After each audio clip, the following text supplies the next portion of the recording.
আজ তোমাদের একটা গল্প বলি, শোনো। যারা গল্প শুনতে ভালোবাসো তাদের জন্য আমার এই গল্প। 1/2 লিটার আর 1 লিটার দু বন্ধু ছিল। দুজনে বন্ধু হলে হবে কি, দুজনে পাক্কা চোর।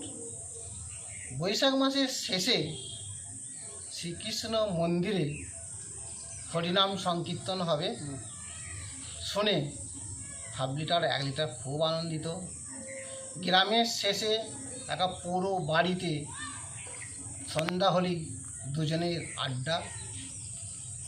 সেই দিন সন্ধ্যেবেলায় 1/2 লিটার 1 লিটার ঠিক করলো যে 3 দিন হরিনাম সংকীর্তন হবে।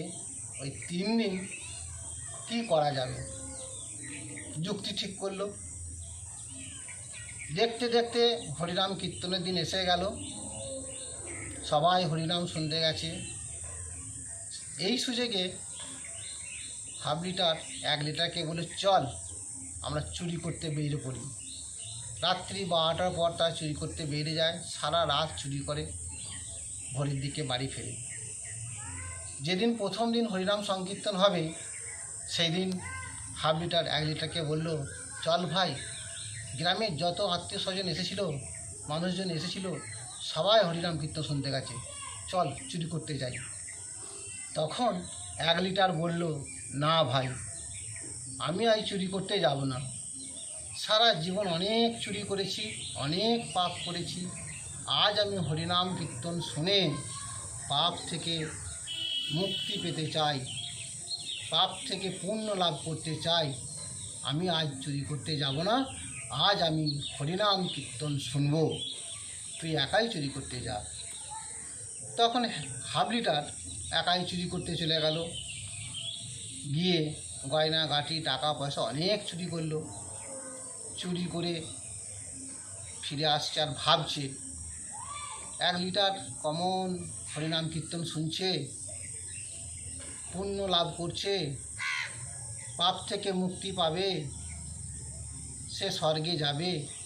আর আমি সারা জীবন চুরি করে করে পাপ করলাম, আমি পুণ্য লাভ করতে পারলাম না, আমি যাব নরকে। তখন নারায়ণ অন্তর্যামী, সে তখন ভাবল, 1/2 লিটার তুই চিন্তা করিস না, তুই চুরি করলেও তোর মনটা ছিল হরিনাম কীর্তনের দিকে, হরিনাম তলার দিকে, তাই তুই যাবি স্বর্গে। তুই সারা জীবন যা পাপ করেছিস, তুই পাপ থেকে মুক্ত হয়েছিস, তুই পুণ্য লাভ করেছিস।